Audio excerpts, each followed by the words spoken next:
Now, this is the way to start a video. Still got some left.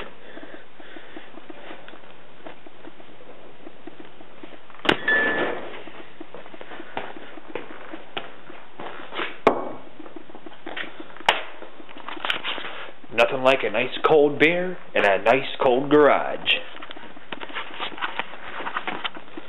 That ought to warm me up a little bit. Probably forget about the fact that I have to go back to work tomorrow. Oh yeah, gotta love it, gotta love it.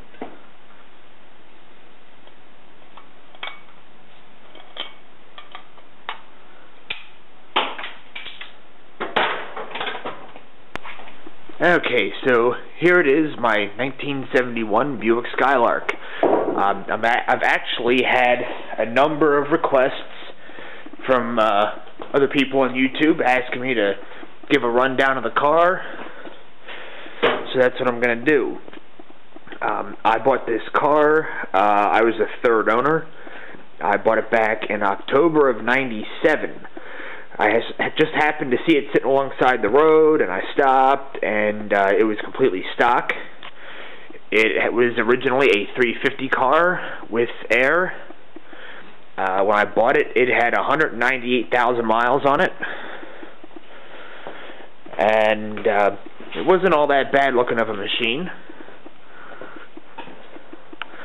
And unfortunately, a good bit of the time when I owned it, it had to sit parked outside, so that kind of took its toll. You can see here where some of the rust has, taken its toll on the paint. But all in all, the car's still pretty solid.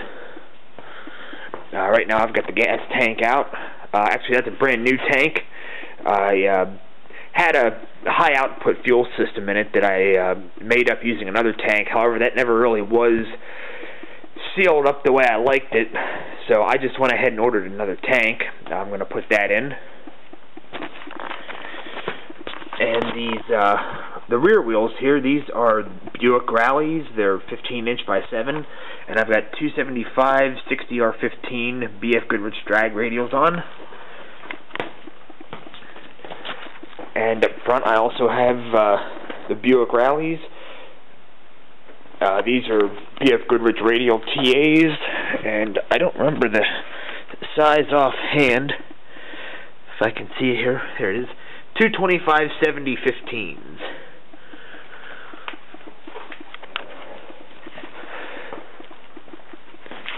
And I've got some stuff sitting under the car right now, but you can see I've got my headers there. Those are the reproduction Mickey Thompson Super Scavenger headers, and that goes back into dual 3-inch exhaust. It has an X pipe, and then it goes out and dumps behind the car.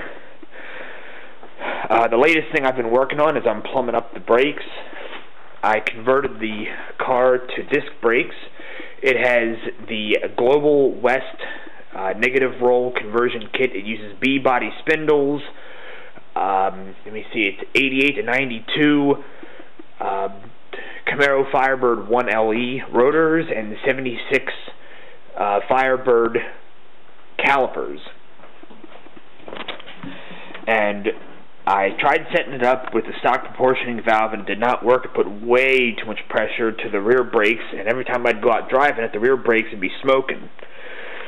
So what I did is I have a Willwood adjustable proportioning valve, and I have that installed right here. It's kind of hard to see. I can just rotate that knob. I have a shift light here, and it is not attached to its mounting bracket at the moment. Then I have gauges up here. I have, what is this, oil pressure and water temperature. And as you can see, I've kind of been using the car as my locker for motorcycle jackets and helmets.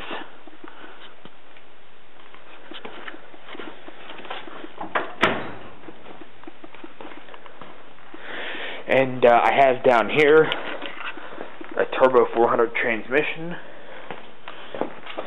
It is pretty much stock. It's out of a 76 Electra. It's, yeah, I just, put a filter in it, and cleaned it out, and hopefully it'll hold together. Okay, and back here we have the 12-bolt axle. It's got 410 gears in it. They're actually factory GM gears, and it has a clutch-style posi. It's actually the original posi as well. It wasn't original to this car. It came out of something else. I don't remember off the top of my head what car it came out of, but it was another A-body. And I have it's a set of factory fully boxed control arms, and I have the factory sway bar.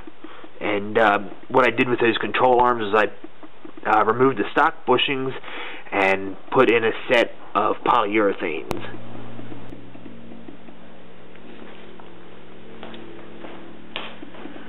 Okay, and here's the part that you probably want to know about. This is the engine. This is not the 464 cubic inch beast that I had in some of my other videos where you had the crazy burnouts and drag racing and all that fun stuff. That motor I sold. Actually, there's another YouTube member that owns it up in Alaska. I'll put a link in there and you can see his car that he put it in. But anyway, this engine here, I got this out of a 1970 Buick Electra.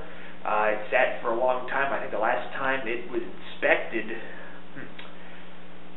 I want to say it was like 1996 or 1997. The car sat for a long time.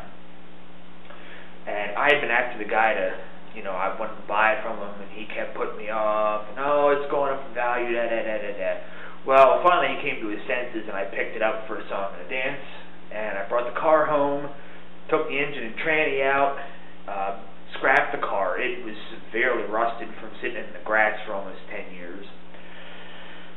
And I didn't get a chance to drive the old car around a little bit before I pulled this out. It runs great, no valve noise. I'm putting the motor in completely stock aside from this HEI unit. I wanted to go with the high energy ignition just so I don't have to deal with points, condenser, and that. And here's just a quick walk around to the motor.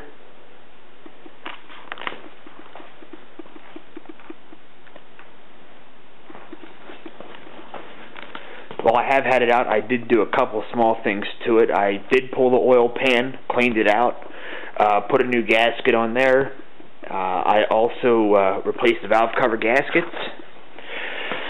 And the front cover that's on there actually is not the one that was on the motor. I had a front cover off of another motor that I rebuilt a while back. It had some issues, but the front cover is in good shape. It's got the booster plate, which is right here. It gives you a little extra oil pressure, and that should, help to ensure that, I get a good supply of oil to this motor. The only other thing I'm going to have to change here is I do have that stock fuel pump. I do have a stage 1 pump sitting back here. I'm going to put that on, and I'm going to have to bend up the new fuel line. Other than that, it should be going in the car pretty much just like this. And, well, I guess it won't be completely stock because the headers are already in the chassis. Definitely using those. So, that's about it. That's, pretty much the ins and outs of this machine. If you have any other questions, feel free to write me, let me know, and I'll shoot you another video. See you later.